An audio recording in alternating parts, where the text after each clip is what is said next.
Olá, queridos amigos, tudo bem com vocês? Espero que vocês estejam bem. Hoje começamos a leitura de um dos livros mais intensos da Bíblia, o livro de Jó, uma história real, cheia de dor, dúvida, fé e respostas, que nem sempre vem do jeito que a gente espera. Jó era um homem íntegro, fiel, mas mesmo assim enfrentou perdas que pareciam insuportáveis. Esse livro vai nos ensinar que nem todo sofrimento é castigo, que Deus continua presente mesmo no silêncio e que a fé verdadeira não depende de explicações, mas de confiança. Se prepare porque Jó não vai apenas falar com você, vai confrontar e fortalecer a sua fé. Vamos começar fazendo uma oração?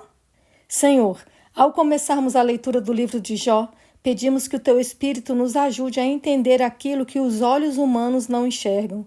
Que mesmo nas dúvidas, nas dores e nos silêncios, a nossa fé continue firme em Ti.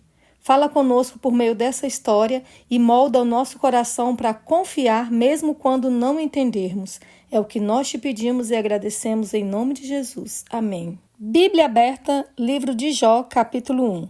Jó, sua família e sua riqueza. Havia um homem na terra de Uz, cujo nome era Jó. Este homem era íntegro e reto, temia a Deus e se desviava do mal.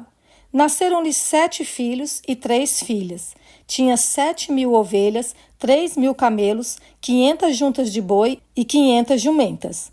Também tinha muitíssima gente a seu serviço, de maneira que este homem era o maior de todos os do Oriente. Os filhos dele iam às casas uns dos outros e faziam banquetes, cada um por sua vez, e mandavam convidar as suas 3 irmãs a comerem e beberem com eles. Quando se encerrava um ciclo de banquetes, Jó chamava os seus filhos e os santificava. Levantava-se de madrugada e oferecia holocaustos segundo o número de todos eles, pois Jó pensava assim: talvez os meus filhos tenham pecado e blasfemado contra Deus em seu coração. Jó fazia isso continuamente. Satanás põe em dúvida a sinceridade de Jó. Num dia em que os filhos de Deus vieram apresentar-se diante do Senhor, veio também Satanás entre eles.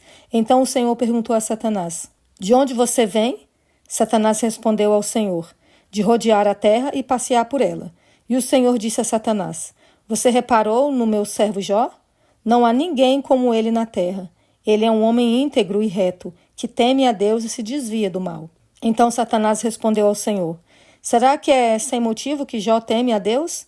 Não é verdade que tu mesmo puseste uma cerca ao redor dele, da sua casa e de tudo que tem? Abençoaste a obra de suas mãos e os seus bens se multiplicaram na terra. Mas estende a tua mão e toca em tudo que ele tem, para ver se ele não blasfema contra ti na tua face.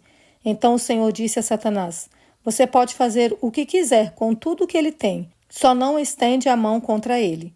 Então Satanás saiu da presença do Senhor. Jó perde os filhos e as riquezas. Um dia, quando os filhos e as filhas de Jó comiam e bebiam vinho na casa do irmão mais velho, veio um mensageiro a Jó e lhe disse: os bois estavam lavrando e as jumentas estavam pastando junto a eles. De repente, os sabeus atacaram e levaram tudo. Mataram os servos a fio de espada. Só eu consegui escapar para trazer a notícia. Enquanto este ainda falava, veio outro mensageiro e disse: fogo de Deus caiu do céu e queimou as ovelhas e os servos, destruindo todos eles. Só eu consegui escapar para trazer a notícia. Enquanto este ainda falava, veio outro mensageiro e disse: os caldeus se dividiram em 3 bandos, atacaram os camelos e os levaram embora, mataram os servos a fio da espada, só eu consegui escapar para trazer a notícia. Também este ainda falava quando veio outro e disse: os seus filhos e as suas filhas estavam comendo e bebendo vinho na casa do irmão mais velho. De repente, eis que se levantou um vento muito forte do lado do deserto e bateu contra os 4 cantos da casa. Ela caiu sobre os jovens e eles morreram. Só eu consegui escapar para trazer a notícia. Então Jó se levantou, rasgou o seu manto, rapou a cabeça, prostrou-se em terra e adorou, e disse: nu saí do ventre de minha mãe e nu voltarei. O Senhor o deu e o Senhor o tomou. Bendito seja o nome do Senhor.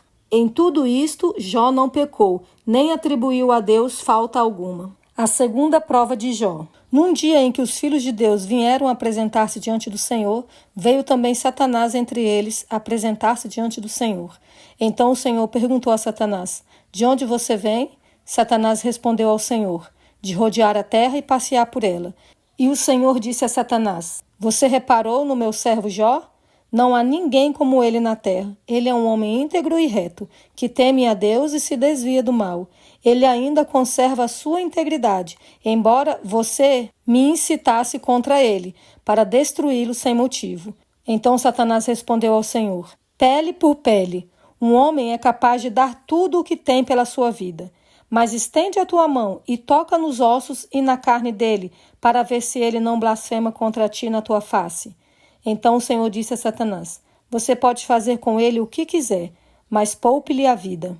Então Satanás saiu da presença do Senhor e feriu Jó com tumores malignos, desde a planta do pé até o alto da cabeça. Jó, sentado em cinza, pegou um caco de barro para com ele raspar as feridas. Então a mulher dele disse: você ainda conserva a sua integridade? Amaldiçoe a Deus e morra. Mas Jó respondeu: você fala como uma doida. Temos recebido de Deus o bem, porque não receberíamos também o mal? Em tudo isso, Jó não pecou com os seus lábios. A visita dos amigos. Quando 3 amigos de Jó ouviram que todo este mal havia caído sobre ele, vieram cada um do seu lugar. Elifaz, o Temanita, Bildade, o Suíta, e Zofar, o Naamatita. Tinham combinado ir junto, condoer-se dele e consolá-lo. De longe, eles levantaram os olhos e não o reconheceram. Então ergueram a voz e choraram. E cada um, rasgando o seu manto, lançava pó ao ar sobre a cabeça. Sentaram-se com ele no chão durante 7 dias e 7 noites. E ninguém lhe disse uma só palavra, pois viam que a dor era muito grande. Esta foi a leitura de hoje. Se Jó, mesmo perdendo tudo, não deixou de reconhecer quem Deus era, quem somos nós para desistir tão fácil? Esse começo nos ensina que a fé verdadeira não depende de bênçãos, mas de relacionamento.